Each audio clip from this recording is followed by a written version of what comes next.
Sir एक सवाल और निकल कर आता है कि मुख्तार अंसारी का जब पोस्टमार्टम हुआ तो उसका हार्ट पीला शो कर रहा था, ऐसा कैसे हुआ सर?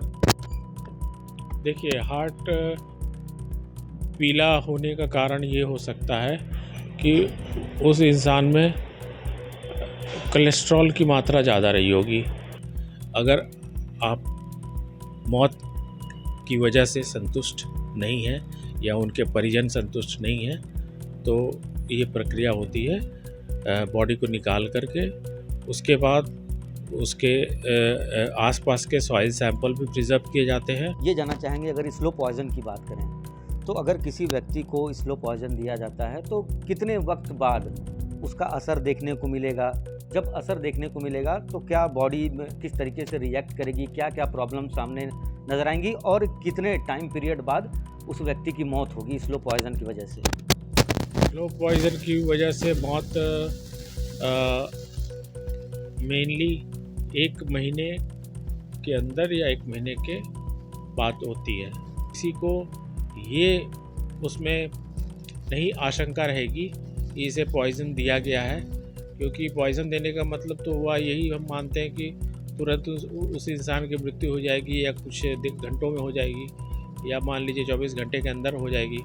लेकिन इसमें तो आपकी मृत्यु अगर 15 दिन बाद, 1 महीने बाद हो रही है तो आपका शक सबसे पहले पॉइज़न की तरफ नहीं जाएगा। आपको लगेगा कि कोई नेचुरल डिजीज़ से मृत्यु हुई है। और इन पॉइजन्स में, स्लो पॉइजन्स में नेचुरल डिजीज़ के ही फीचर्स आते हैं जिससे कि मौत होती है। बीते दिनों माफिया डॉन मुख्तार अंसारी की मौत हुई, जिसके बाद अंसारी परिवार लगातार आरोप लगा रहा है कि मुख्तार अंसारी को स्लो पॉइजन दिया गया। हालांकि इसमें खुद मुख्तार अंसारी ने भी मऊ के एमपी एमएलए कोर्ट में बीते 21 तारीख को एक एप्लीकेशन सबमिट की थी, जिसमें उन्होंने कहा था कि 19 तारीख को उनको स्लो पॉइजन दिया गया। इस पूरे मामले पर हमारे साथ बात करने के लिए बीएचयू के फॉरेंसिक डिपार्टमेंट के एचओडी और forensic expert doctor Manoj Kumar sir हैं। उनसे बात करेंगे और जानेंगे कि इस पूरे प्रक्रिया में क्या कुछ होता है पॉइजन से रिलेटेड। सर सबसे पहले तो आपका यूपी तक में स्वागत है। सर जानना चाहेंगे, जिस तरीके से अफजाल अंसारी मांग कर रहे हैं कि उनका बॉडी में अगर 10 साल 20 साल बाद भी उनकी बॉडी को बाहर निकाला जाता है तो उनके नाखून और बालों से ये पता चल जाएगा कि उनको स्लो पॉइजन दिया गया है कि नहीं, क्या कुछ होता है ये पूरा प्रोसेस? ये प्रोसेस कहलाता है जिसमें कि हम कब्र से निकालते हैं एक्सह्यूमेशन, जो कि मैजिस्ट्रेट के ऑर्डर से, डिस्ट्रिक्ट मैजिस्ट्रेट के ऑर्डर से, या उसे ब्रॉड टर्म में किसी भी एग्जीक्यूटिव मैजिस्ट्रेट के ऑर्डर से हम लोग निकाल सकते हैं और उस बॉडी का री एग्जामिनेशन हो सकता है। अगर आप मौत की वजह से संतुष्ट नहीं हैं या उनके परिजन संतुष्ट नहीं हैं तो ये प्रक्रिया होती है बॉडी को निकाल करके। उसके बाद उसके आसपास के सॉइल सैंपल भी प्रिजर्व किए जाते हैं और उनका भी एग्ज़ामिन हो सकता है, क्योंकि एक पोस्टमार्टम इम्बाइबिशन की प्रक्रिया होती है जिसके थ्रू अगर कोई भी पॉइजनस सब्सटेंस बॉडी में रहती है तो वो उस रिस्क करके आसपास के सॉइल सैंपल को भी मतलब कंटेमिनेट कर देती है और उसमें भी उसके अंश चले जाते हैं। तो इस वजह से soil along with the body के पार्ट्स दोनों इम्पॉर्टेंट होते हैं प्रिजर्व करके। और केमिकल एनालिसिस या टॉक्सिकोलॉजिकल एनालिसिस प्रक्रिया कहलाती है, जो कि फॉरेंसिक साइंस लेबोरेटरी में होती है। और यूपी का जो मेन फॉरेंसिक साइंस लेबोरेटरी है वो लखनऊ में स्थित है। सर एक चीज़ जानना चाहेंगे, जिस तरीके से अफजाल अंसारी ने कहा कि 20 साल बाद भी पता लगाया जा सकता है, तो बॉडी में आखिर वो कौन से पदार्थ हैं, केमिकल हैं, जिसके माध्यम से ये 20 साल या कितने साल बाद उस चीज़ को पता लगाया जा सकता है? 10 साल, 5 साल, 20 साल, 30 साल, कितना टाइम पीरियड और कौन से पदार्थ जिससे पता लगाया जा सकता है? सबसे प्रमुख है इसमें बोन। बोन में अगर कोई भी पॉइज़न का ट्रेस है तो वो काफ़ी लंबे समय तक प्रिजर्व रहता है, क्योंकि बोन का डिकम्पोजिशन बहुत स्लो होता है। और उसके अलावा दांत में भी अगर हम डीएनए एनालिसिस 20 साल बाद करें, 10 साल बाद करें, 50 साल बाद करें तो हमको पॉइज़न के वो डीएनए से उस आदमी के बारे में पता चल सकता है। और बोन के एनालिसिस से हम पॉइज़न के ट्रेसेस को और कौन सा पॉइज़न है सो काफ़ी लंबे समय तक डिटेक्ट कर सकते हैं। ऐसी प्रक्रियाएं हैं कुछ जो कि हमारे फॉरेंसिक साइंस लेबोरेटरी में टेस्ट करी जाती है। सबसे पहले तो टीएलसी टेस्ट लगाया जाता है, थिन लेयर क्रोमेटोग्राफी, जिससे कि हमको ये पता चलता है कि वो पॉइज़न किस ग्रुप का है। अब ग्रुप का पता चल जाने के बाद उस पर्टिकुलर पॉइज़न के लिए स्पेसिफिक टेस्ट लगाया जाता है और उस टेस्ट से पता चल जाएगा कि कौन सा पॉइज़न ही था और कितनी क्वांटिटी में दिया गया। ये दोनों ही चीज़ें पता चल जाती है। उसके लिए एटॉमिक एब्जॉर्प्शन स्पेक्ट्रोफोटोमेट्री टेस्ट है, flame ion atomic absorption spectrophotometry है। ये दोनों काफ़ी स्पेसिफिक टेस्ट हैं मेटालिक पॉइज़न के लिए। उसके अलावा आयन क्रोमेटोग्राफी है, वो भी मेटालिक के लिए है। फिर HPLC high pressure liquid chromatography और गैस क्रोमेटोग्राफी, ये सारी test qualitative as well as quantitative test हैं जो कि प्रमुख रूप से फॉरेंसिक साइंस लेबोरेटरी में की जाती है। सर, जिस तरीके से मुख्तार अंसारी का पोस्टमार्टम हुआ तो बताया गया है कि death of cause cardiac attack रहा है। अगर दूसरी बार पोस्टमार्टम होता है, बॉडी निकाली जाती है, तो फिर क्या उसमें ये तथ्य सामने आ सकते हैं कि हाँ, उसमें स्लो पॉइजन दिया गया था? वो कौन-कौन से केमिकल होंगे जिससे जितने भी पॉइज़न जो क्रोनिक पॉइजनिंग कराते हैं, मतलब जिनका असर महीनों में होता है, सालों में होता है देने के बाद, वो पॉइज़न ही स्लो पॉइज़न है, क्रोनिक पॉइजनिंग कराने वाले पॉइज़न, जिसमें कि हमारे सबसे प्रमुख हैं आर्सेनिक, एंटीमनी, थैलियम। थैलियम को आइडियल होमिसाइडल पॉइजन भी कहा जाता है मोस्ट आइडियल होमिसाइडल पॉइजन। और एकोनाइट है जो कि कार्डियोटॉक्सिक होता है और उसमें कार्डियक अरेस्ट होता है और वो लगेगा कि नेचुरली हार्ट अटैक से उस इंसान की मृत्यु हुई है। तो ये सारी चीज़ें, और एकोनाइट को मीठा जहर भी कहते हैं। तो उससे क्या होता है कि किसी भी चीज़ में अगर मीठी चीज़ में मिला के दी जाए तो वो और मीठी लगेगी, अच्छी लगेगी। तो कंज्यूम करने वाले इंसान को या जो उस चीज़ को खा रहा है उसे वो बिल्कुल भी नहीं पता चलेगा कि उसमें पॉइज़न मिला है कि नहीं मिला है। सर, ये जानना चाहेंगे, अगर स्लो पॉइज़न की बात करें, तो अगर किसी व्यक्ति को स्लो पॉइज़न दिया जाता है, तो कितने वक़्त बाद उसका असर देखने को मिलेगा? जब असर देखने को मिलेगा, तो क्या बॉडी में किस तरीके से रिएक्ट करेगी? क्या-क्या प्रॉब्लम सामने नज़र आएँगी और कितने टाइम पीरियड बाद उस व्यक्ति की मौत होगी स्लो पॉइज़न की वजह से? स्लो पॉइज़न की वजह से मौत मेनली 1 महीने के अंदर या 1 महीने के बाद होती है। तो इसे अगर हम टाइम पीरियड में लें तो 15 दिन से 1 महीने के बीच क्रोनिक पॉइज़न जो होते हैं या स्लो पॉइज़न होते हैं, वो धीरे धीरे इकट्ठे होते हैं शरीर में। और जब उनका फेटल डोज पूरा हो जाता है, यानी जिससे कि मृत्यु हो जाए किसी इंसान की लेने के बाद, उसको फेटल डोज कहते हैं। और फेटल पीरियड भी कहते हैं। एक टर्म होता है कि इतने दिनों बाद और इतने क्वांटिटी में लेने के बाद, इतने दिनों या इतने देर बाद वो मर जाएगा। तो ऐसे पॉइज़न को स्लो पॉइज़न कहते हैं। और इनके इफ़ेक्ट आने में 15 दिन, 1 महीने या थोड़ा उससे ऊपर भी लग सकता है। तो किसी को ये उसमें नहीं आशंका रहेगी कि इसे पॉइज़न दिया गया है, क्योंकि पॉइज़न देने का मतलब तो हुआ यही, हम मानते हैं कि तुरंत उस इंसान की मृत्यु हो जाएगी या कुछ घंटों में हो जाएगी, या मान लीजिए 24 घंटे के अंदर हो जाएगी। लेकिन इसमें तो आपकी मृत्यु अगर 15 दिन बाद, 1 महीने बाद हो रही है, तो आपका शक सबसे पहले पॉइज़न की तरफ नहीं जाएगा, आपको लगेगा कि कोई नेचुरल डिजीज़ से मृत्यु हुई है। और इन पॉइजन्स में, स्लो पॉइजन्स में नेचुरल डिजीज़ के ही फीचर्स आते हैं जिससे कि मौत होती है। तो इसमें कार्डियक अरेस्ट के सिम्टम्स आ सकते हैं, इसमें नर्व पैरालिसिस या गुलेनबारी सिंड्रोम जैसा एक जो प्रमुख बीमारी है उसके शक आ सकते हैं, कार्डियक अरेस्ट के फीचर्स आ सकते हैं। तो सारे तरह के पॉइज़न के फीचर्स उसमें आ सकते हैं। जैसे आर्सेनिक है, क्रोनिक आर्सेनिक में आपको जॉन्डिस के फीचर आएंगे, लिवर फेलियर हो जाएगा, रीनल फेलियर, हिपैटोरीनल फेलियर, ये सारी चीज़ें आएंगी। तो वो तो नेचुरल डिजीज़ में भी होता है, तो लगेगा वही हुआ है। सर एक बड़ा अहम सवाल है कि मरने से कुछ वक्त पहले मुख्तार अंसारी अपने बेटे से उमर से बात करते हैं। उस दौरान मुख्तार अंसारी का कहना होता है कि वो बेहोश हो जा रहे हैं, घुटने में दर्द बहुत ज़्यादा है, साथ ही साथ बीते 10 दिनों से वॉशरूम नहीं जा रहे हैं।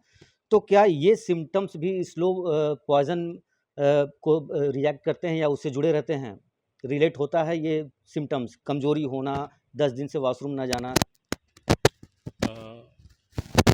ये चीज़ें कुछ बीमारियों में भी हो सकती हैं।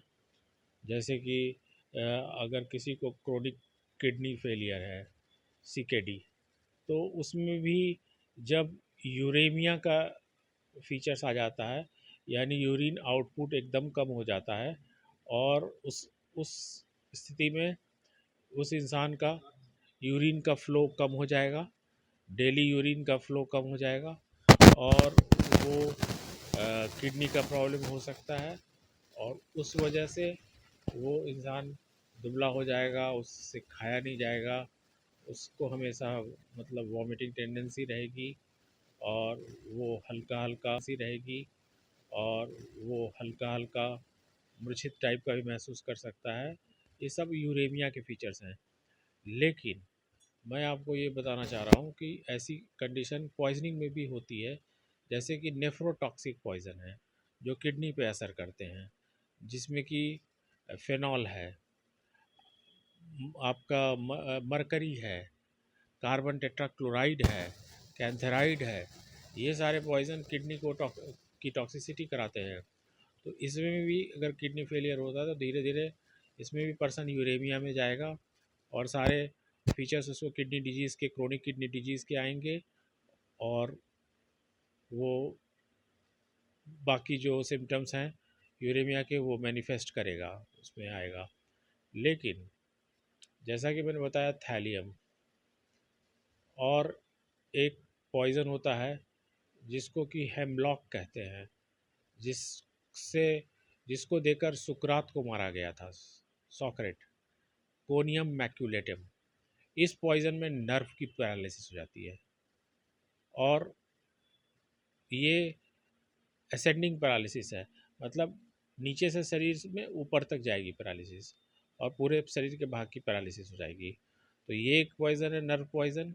इसके अलावा थैलियम में भी ऐसे फीचर्स मिलते हैं जिसमें कि नर्व की पैरालिसिस हो जाती है, पॉलीन्यूरोपैथी होती है, गुलेनबारी सिंड्रोम जैसा आएगा। तो इसमें उसको मसल में वीकनेस, चलने में परेशानी, उठने में परेशानी, ये सारी चीज़ें होंगी क्योंकि उसमें नर्व इन्वॉल्व है। एक चीज़ जानना चाहेंगे कि विसरा को सुरक्षित रखा जाता है। आम जनमानस की अगर बात करें तो वो जानना चाहते हैं कि आखिर विसरा होता क्या है और विसरा का पूरे एग्जामिन में भूमिका क्या होती है? विसरा का पूरे शवविच्छेदन के बाद अगर आपको कॉज ऑफ डेथ क्लियर नहीं हो रहा है तो ये लीगल या स्टैट्यूटरी ड्यूटी होती है पोस्टमार्टम करने वाले डॉक्टर की, वो विसरा को प्रिजर्व करे, जिसमें कि रूटीन विसरा आते हैं और स्पेशल विसरा भी होते हैं। रूटीन केस में आपको stomach along with its entire content, small intestine 30 centimetre, liver 500 gram, right lobe of the liver along with gall bladder. कुछ पॉइज़न बाइल के थ्रू गॉल ब्लैडर में भी स्टोर होते हैं। उसके अलावा वो एक किडनी या one of half of the both kidneys, spleen, blood और यूरिन, ये सारी चीज़ें रूटीन में प्रिजर्व होती हैं। लेकिन कुछ कुछ पॉइज़न के नेचर ऐसे हैं तो उसमें कुछ कुछ स्पेशल चीज़ें भी शरीर की प्रिजर्व करनी पड़ती है। जैसे अगर आपको मेटालिक पॉइज़न का अंदेशा है करने पोस्टमार्टम करने वाले डॉक्टर को, तो हेयर, नेल और स्किन और बोन को भी प्रिजर्व करेगा। इसके अलावा अगर कोई वोलाटाइल या गैसियस पॉइज़न दिया गया है तो वैसे केसेस में लंग्स को प्रिजर्व किया जाता है और ब्रेन को प्रिजर्व किया जाता है। अल्कोहल के केस में ब्रेन को भी प्रिजर्व किया जाता है। और अगर साइनाइड वगैरह का अंदेशा है कि साइनाइड दिए गए हैं जो कि एस्फिक्सिएंट पॉइजन के ग्रुप में आता है, तो वैसे केस में स्प्लीन और ब्लड को भी प्रिजर्व करते हैं। कार्डियोटॉक्सिक पॉइजन का अगर संदेशा है, जैसे कनेल हुआ, आपका पीला कनेर, सफ़ेद कनेर, और एकोनाइट हुआ, डिजिटलिस हुआ, ये सब कार्डियोटॉक्सिक पॉइजन है। इवन सल्फॉस, एल्युमिनियम फॉस्फाइड, जो कि बहुत कॉमन है। ऐसे केसेस में हमें हार्ट को भी प्रिजर्व करना पड़ता है। तो रूटीन विसरा और इन special circumstances special viscera preserve करना ज़रूरी होता है। सर, अगर मुख्तार अंसारी का रीपोस्टमार्टम होता है तो क्या जो पहले वाले पोस्टमार्टम में डॉक्टर थे वो वहाँ मौजूद रहेंगे या ये सारी चीज़ें चेंज हो जाती हैं? बिल्कुल, वो पहले करने वाले पोस्टमार्टम डॉक्टर की मौजूदगी उसमें ज़रूरी नहीं होती है। उसमें नए डॉक्टर चयन नए डॉक्टरों का चयन किया जाता है जो कि फॉरेंसिक मेडिसिन के ज्ञाता हों और जिनकी पोस्ट ग्रेजुएशन फॉरेंसिक मेडिसिन में हो और उन्हें कुछ सालों का एक्सपीरियंस हो पोस्टमार्टम करने का। तो वैसे डॉक्टरों का चयन किया जाता है री पोस्टमार्टम के लिए या सेकेंड पोस्टमार्टम के लिए। और इतना ही नहीं, वो एक कई बार मेडिकल बोर्ड गठित की जाती है जिसमें 3-4 डॉक्टर रहते हैं और उनके द्वारा निष्पक्ष जांच के लिए उस डॉक्टर को उस समय नहीं रखा जाता है, क्योंकि फिर जांच की निष्पक्षता पे सवाल आ जाएगा ना। तो इसीलिए एकदम निष्पक्ष जांच करने के लिए दूसरे डॉक्टर की टीम बनाई जाती है। वो 1, 2, 4 जैसा भी उचित लगे, मतलब जिला चिकित्सा अधिकारी को, तो वो करते हैं और फिर उनके द्वारा पोस्टमार्टम होता है। सर, एक आखिरी सवाल, बतौर एक फॉरेंसिक एक्सपर्ट आपने बहुत सारे पोस्टमार्टम भी किए होंगे। आपके लाइफ में कभी ऐसा आया कि री पोस्टमार्टम आप कर रहे हैं और पहले पोस्टमार्टम में cause of death cardiac attack आया हो और पोस्टमार्टम में स्लो पॉइजन सामने निकल कर आया हो? हाँ, ऐसे बहुत से केसेस हम लोगों ने किए हैं और ज़्यादातर चूँकि BHU एक सुपर स्पेशलिटी सेंटर है और एक इंस्टीट्यूशन है, तो यहाँ पर बहुत से दूसरे जगह के भी पोस्टमार्टम की हुई पहली पोस्टमार्टम की हुई बॉडी रेफ़र होकर आती है हमारे यहाँ से री पोस्टमार्टम के लिए। और सिर्फ बॉडी नहीं, कंकाल भी आते हैं, कंकाल के बोन के कुछ हिस्से भी आए हैं। सर, एक सवाल और निकल कर आता है कि मुख्तार अंसारी का जब पोस्टमार्टम हुआ तो उसका हार्ट पीला शो कर रहा था, ऐसा कैसे हुआ सर? देखिए, हार्ट पीला होने का कारण ये हो सकता है कि उस इंसान में कोलेस्ट्रॉल की मात्रा ज़्यादा रही होगी, तो फैट का डिपोजिशन धीरे धीरे हार्ट पे होने लगता है कोलेस्ट्रॉल का, जिसकी वजह से हार्ट का रंग पीला हो जाता है, क्योंकि फ़ैट का कलर पीला होता है। और अगर फैट ज़्यादा डिपॉजिट हो जाए तो फिर हार्ट का जो सिस्टोल और डायस्टोलिक मूवमेंट होता है, मतलब फैलना सिकुड़ना, वो भी रेस्ट्रिक्ट होने लगता है और उस केस में कार्डियक फेलियर होने के चांसेस भी ज़्यादा होते हैं। तो हार्ट का पीला रंग होना अपने आप में एक बहुत बड़ी चिंता का विषय होता है और इस पे तुरंत दवा लेकर के और इसके तरफ चिकित्सा सुविधा लेनी चाहिए। लेकिन कुछ बीमारियों में जैसे डायबिटीज़ हुआ या हाइपरलिपिडीमिया हुआ, जिसमें कि कोलेस्ट्रॉल बढ़ता है, तो उस केसेस में उसकी परत हार्ट के परत के ऊपर जमा होने लगती है और हार्ट का रंग आपको पीला नज़र आएगा। तो वो फैट की वजह से होता है, हार्ट का रंग पीला नहीं होता है। सर, शॉर्ट आंसर में अगर जानना चाहें तो क्या स्लो पॉइजन से हार्ट अटैक हो सकता है? बिल्कुल, मैंने अभी बताया कि एकोनाइट या जितने भी कार्डियोटॉक्सिक ग्रुप के पॉइज़न हैं, उनमें उनको अगर दिया जाए तो ये स्लो पॉइज़न ही होते हैं, इनमें तुरंत इफ़ेक्ट नहीं होता है और इसमें कार्डियक अरेस्ट ही होता है मौत का कारण। तो अगर किसी ने खिलाया हो या उस इंसान ने खुद से खाया हो, ये तो जांच का विषय है, ये तो इन्वेस्टिगेटिंग ऑफिसर पता करेंगे, लेकिन ऐसा संभव है। तो ये थे हमारे साथ forensic expert doctor Manoj sir, जिन्होंने स्लो पॉइजन से संबंधित सभी तथ्यों पर खुलकर हमसे बात की।